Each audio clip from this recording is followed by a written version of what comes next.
Hello friends, welcome to దేవాంష్క diaries. ఇప్పుడు మీరు వినబోతుంది నువ్వుంటే నా జతగా స్టోరీలోని 169వ భాగం. లంచ్ చేసిన తర్వాత అభి బయటికి వెళ్లి రుద్రకి కాల్ చేశాడు. కానీ రుద్ర వర్క్ బిజీలో ఉండి లిఫ్ట్ చేయలేదు. అభి అసహనంగా మరోసారి చేయగానే రుద్ర లిఫ్ట్ చేసి, ఏంటి అభి అని అడిగాడు.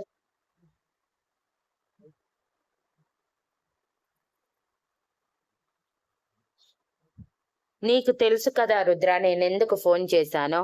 ప్లీజ్ నాకు ఇన్ఫర్మేషన్ ఇవ్వు. దాని గురించి ఆలోచిస్తూ ఉండిపోయేలా ఉన్నాను. నా పెళ్ళైన కొత్తలో అనే నా లైఫ్లో పార్ట్ ఆలోచనలకి పోయేలా చేయటం నా పెళ్ళైన కొత్తలోనే నా లైఫ్లో పార్ట్ ఆలోచనలోకి పోయేలా చేయటం నీకేమైనా బాగుందా చెప్పు అని బెదిరిస్తే పని అవ్వదని రిక్వెస్టింగ్కి వచ్చేశాడు అభి. రుద్ర సైడ్ స్మైల్తో, ఇంటికి వచ్చాక చెప్తానులే, అప్పటి వరకు ఎంజాయ్ చేయి అని నవ్వుకుంటూ ఫోన్ కట్ చేశాడు. అప్పటికే ఇద్దరు లంచ్ కూడా చేసేశారు.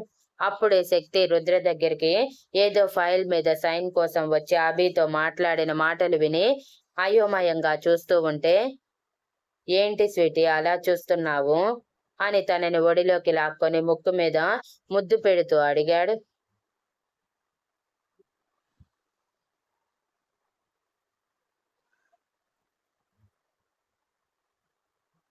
అభితో సాయంత్రం ఏం చెప్పాలి రుద్ర గారు?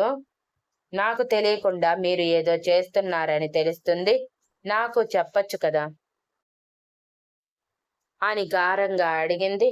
చెప్పే టైం వచ్చినప్పుడు అన్నీ చెప్తాలే స్వీటీ, ఇప్పుడు ఎందుకు చెప్పు అని నవ్వుతూ చెప్పి తన పెదవులు అందుకోవటానికి ముందుకు రాగానే, ఇది ఆఫీస్, మర్చిపోయారా ఏంటి అని రుద్ర పెదవుల మీద అరచేయి ఉంచి అంది.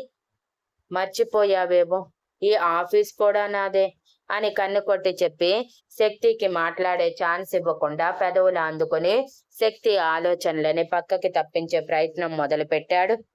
5 నిమిషాల తర్వాత నిదానంగా శక్తి పెదవులు వదిలిన రుద్ర, ఎన్నిసార్లు నిన్ను ముద్దు పెట్టుకున్నా ప్రతిసారి కొత్తగానే అనిపిస్తుంది. ఎందుకంటావు స్వీటీ? నీ పెదవుల్లో అంత మధువు ఎలా దాచావు అని తన బొటన వేలుతో శక్తి కింద పెదవి సున్నితంగా నిమురుతూ అడిగాడు. యూనో వాట్ రుద్ర గారు, మన పెళ్లికి ముందు మీరన్నీ స్ట్రైట్ ఫార్వర్డ్ గా అంతా ముఖం మీదే చెప్పేవారంట. అసలు అమ్మాయిల వైపే చూసేవారు కాదంట. ఇప్పుడు మాత్రం ఏకంగా నాతో ఫ్లర్టింగ్ స్టార్ట్ చేశారు. ఎంతగా మారిపోయారు అని కౌంటర్ ఇస్తున్నట్టు ముసిముసిగా నవ్వుతూ అంటే, ఏం చేస్తాం, అమ్మాయి గారి దయ నన్ను పూర్తిగా మార్చేసి నన్ను తన మైకంలో ముంచేసింది. ఆ మైకం నుంచి బయటికి రావాలని నేను అనుకోవటం లేదు అని శక్తి ముక్కు పిండుతూ ప్రేమగా అన్నాడు.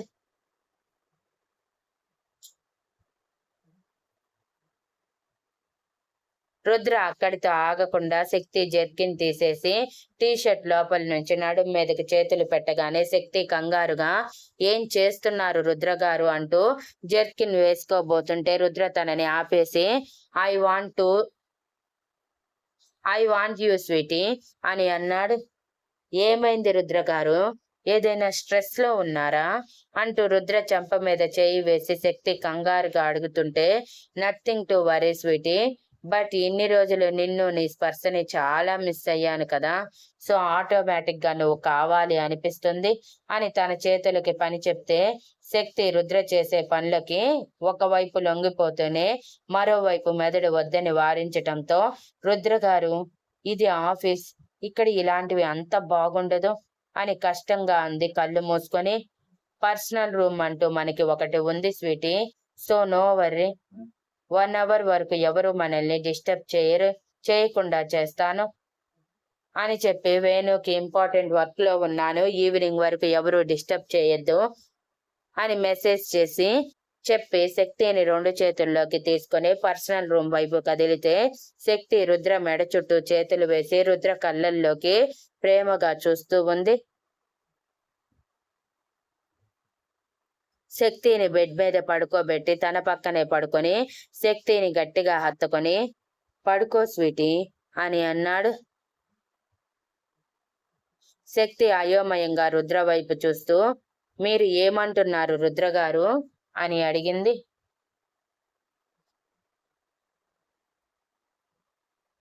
ఐ వాంట్ యు అన్నాను. అంటే దానికోసం కాదు sweetie, I just want your touch with pleasant mind. అందుకే ఇక్కడికి తీసుకువచ్చాను. ఇన్ని రోజులు పెళ్లి పనుల్లో పడే నైట్ కూడా నువ్వు సరిగా నిద్రపోక నీ కళ్ళు ఎర్రగా ఉన్నాయి. మేబీ నీకు హెడ్ఏక్ కూడా వచ్చుండాలి. చెప్పు అని ప్రేమగా తన నుదుటి మీద ముద్దు పెట్టి గుండెలకి హత్తుకొని జోకొడుతూ ఉంటే, రుద్ర ప్రేమకి శక్తి మురిసిపోతూనే, ఏ జన్మలోనో బంగారు పువ్వులతో ఆ దేవుడికి పూజ చేసి ఉంటాను రుద్రగారు. అందుకే నన్ను ప్రాణంగా ప్రేమించే మీరు నా జీవితంలోకి వచ్చారు. ఎప్పటికీ నా చేయి వదలనన్న ధైర్యాన్ని ఇచ్చారు. ఎప్పుడు నేను చూడని ప్రేమని పంచారు. దీనికి నేను తిరిగి ఏమివ్వాలో కూడా అర్థం కావట్లేదు అని ఎమోషనల్ గా అంది. అలా అయితే నీ ప్రేమని మొత్తం ఒకేసారి నాపై కురిపించే స్వీటీ. అదే నువ్వు నాకు ఇచ్చే గిఫ్ట్ గా అనుకుంటాను అని కొంటెగా అనగానే, శక్తి నిజంగానే తన ప్రేమని కురిపించడానికి సిద్ధమై రుద్ర మొహం మొత్తం ముద్దులు పెడుతుంటే, రుద్ర తనని ఆపి, ఇప్పుడు కాదు, నైట్ చూపించు. ఇనిషియల్ స్టెప్ ఈసారి నువ్వే తీసుకో. నీ స్పర్శలోనే నాకు నీ ప్రేమ మొత్తం తెలియాలి అని కొంటెగా అన్నాడు. శక్తి సిగ్గుతో రుద్ర గుండెల్లో ఒదిగిపోయి, మీరు కావాలి అనటం నేను వద్దనటం జరిగే పనేనా? తప్పకుండా రుద్రగారు అని నవ్వుతూ చెప్పింది. దెన్ అయితే ఇప్పుడు బాగా రెస్ట్ తీసుకో. నైట్ మొత్తం మేలుకోవాలి కదా అని కొంటెగా అంటూ శక్తి వీపు మీద జోకొడుతూ ఉంటే, నైట్ మొత్తం నిద్ర లేక ఉదయం కూడా హడావిడిగా రావటం వలన అప్పటి వరకు వర్క్ లో మునిగిపోవటంతో నిజంగానే స్ట్రెస్ ఫీల్ అయిన శక్తి వెంటనే నిద్రలోకి జారుకుంటే, శక్తి నిద్రపోయిన తర్వాత రుద్ర తన తల మీద ముద్దు పెట్టి తన వైపు చూస్తూ మనసులో,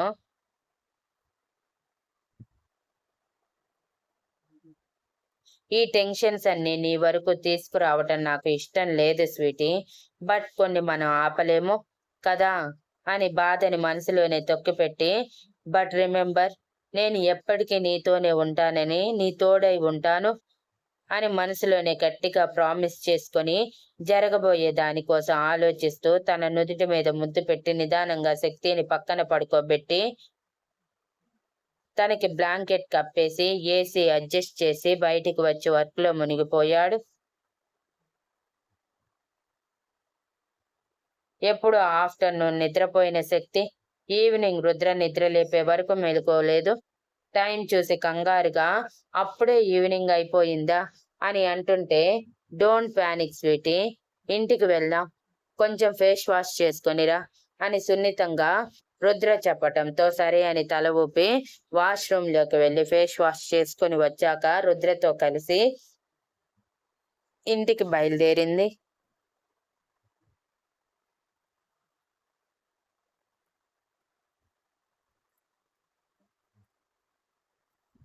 ఉదయాన్నే ఆతృతగా ఆఫీస్కి వచ్చిన మహీకి మహాలక్ష్మి ఇంకా రాకపోవటం చూసి అసహనంగా తన కోసం వెయిట్ చేస్తూ పెండింగ్ వర్క్ చేసుకుంటూనే, ఇంకా రాలేదేంటి మహా, ఏ రోజు ఇంత లేట్ చేయదు కదా అని ఎదురు చూస్తూ ఉన్నాడు. 9:30కి మహాలక్ష్మి క్యాబిన్ లోకి అడుగుపెట్టి మహీని అక్కడ చూసి, గుడ్ మార్నింగ్ మహీ గారు, సారీ ట్రాఫిక్ వల్ల ఈరోజు కొంచెం లేట్ అయ్యింది అని డల్ గా అంది.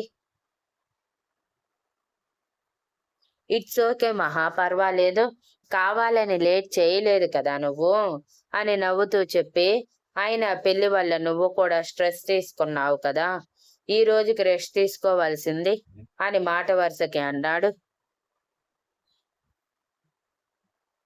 నేను అదే అనుకున్నాను మహీ గారు, బట్ వర్క్ చాలా పెండింగ్ పడిపోయింది, అందుకే రావాల్సి వచ్చింది.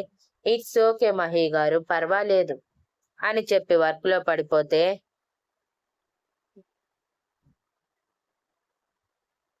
ఇన్ని రోజులు పెళ్లి హడావిల్లో పడి మహాలక్ష్మితో టైం స్పెండ్ చేయని మహీకి ఎలాగైనా టైం స్పెండ్ చెయ్యాలనిపించింది. కానీ మహాలక్ష్మి పని రాక్షసులు తల కూడా తిప్పకుండా వర్క్ చేస్తూ ఉంటే మహి తల కొట్టుకుంటూ దీనికి పని ఉంటే చాలు, ఇంకేమీ అవసరం లేదు అనుకుని అసహనంగా తన వర్క్ ఉండటంతో వర్క్లో పడిపోయాడు. ఆఫ్టర్నూన్ లంచ్ చేసేటప్పుడు ఇద్దరు సోఫాలో కూర్చుని తింటూ ఇంతకీ నీ పెళ్లి కోసం ఏమైనా ఆలోచనలు ఉన్నాయా మహా అని ఆతృతగా అడిగాడు మహి. పెద్ద పెద్ద కోరికలేమీ లేవు మహి గారు. పెళ్లి చేసుకునే వ్యక్తి మా అమ్మని కూడా నాతో పాటు రానిస్తే చాలు. ఒంటరిగా మా అమ్మని వదిలే ఆలోచన నాకు లేదు మహి గారు. తను మా కోసమే ఇన్నాళ్ళు రెక్కలు ముక్కలు చేసుకుని కష్టపడింది. మా చదువు అయిపోయేంత వరకు నేను శక్తి మా అమ్మ మీద ఆధారపడిన వాళ్ళమే. ఏదో కొంచెం పార్ట్ టైం జాబ్ చేసి కొంత డబ్బు సంపాదించే వాళ్ళం అంతే. శక్తి మంచి క్లవర్ కాబట్టి తనకి ఎక్కువగా చదువుకి ఖర్చు అయ్యింది లేదు, కానీ నాకు బాగానే ఖర్చు అయ్యింది. నా కోసమే మా అమ్మ చాలా కష్టపడి డబ్బులు పోగు చేసి చదివించింది. ఆఖరికి ఉన్న ఒకే ఒక్క ఇంటిని కూడా తాకట్టు పెట్టేసింది. అండ్ నాకిప్పుడు పెళ్లి చేయాలంటే ఉన్న ఇంటిని కట్నంగా ఇచ్చేయాలని ఫిక్స్ అయ్యింది. అయినా కట్నం తీసుకుని పెళ్లి చేసుకునేవాడు నన్ను జీవితాంతం సంతోషంగా చూసుకుంటాడన్న గ్యారంటీ ఏంటి మహి గారు? ఒకవేళ మళ్ళీ కట్నం కోసం వేధింపులు మొదలైతే? ఏమో, ఇప్పుడు నేటి సమాజంలో ఇలాంటివి చాలా ఎక్కువగా ఉన్నాయి. అందుకే పెళ్ళంటేనే కొంచెం భయం నాకు. నన్ను అర్థం చేసుకునేవాడు నా జీవితంలోకి వచ్చి మా అమ్మకి ఒక కొడుకుగా మారి తనని కూడా నాలాగే ప్రేమగా చూసుకుంటే చాలు. అంతకు మించి నా పెళ్లి గురించి పెద్ద కోరికలు ఏవీ లేవు అని అంది. అలాంటి వాడే వస్తాడులే మహా, ఎక్కువగా ఆలోచించి బాధపడకు. అవును, ఉదయం నుంచి చూస్తున్నాను డల్ గా ఉన్నావు, ఏమైంది? హెడేక్ గా ఉందా ఏంటి అని కంగారుగా అడుగుతూ ఉంటే, మీ దగ్గర దాచేవదేముంది మహి గారు? మా అమ్మ పెళ్లి చూపులు అరేంజ్ చేసింది. మరో వారం రోజుల్లో పెళ్లి చూపులు. వాళ్ళు నన్ను చూసుకోవటానికి వస్తున్నారంట. ఉదయం ఆఫీస్కి బయలుదేరే ముందు సడన్ గా చెప్పింది. నేను ఒప్పుకోను అంటే అమ్మ తిట్టింది. పెళ్లి వయసు వచ్చింది, నీకంటే చిన్నది శక్తి పెళ్లి చేసుకొని వెళ్ళిపోయింది. బయట అందరూ నీ గురించి ఏమనుకుంటున్నారో తెలుసా?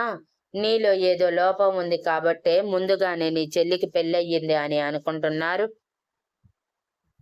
ఇంకా ఆగితే నీ పెళ్లి జరగడం నా కలలా అని మారిపోతుందేమోనని భయం వేస్తుంది మహాలక్ష్మి.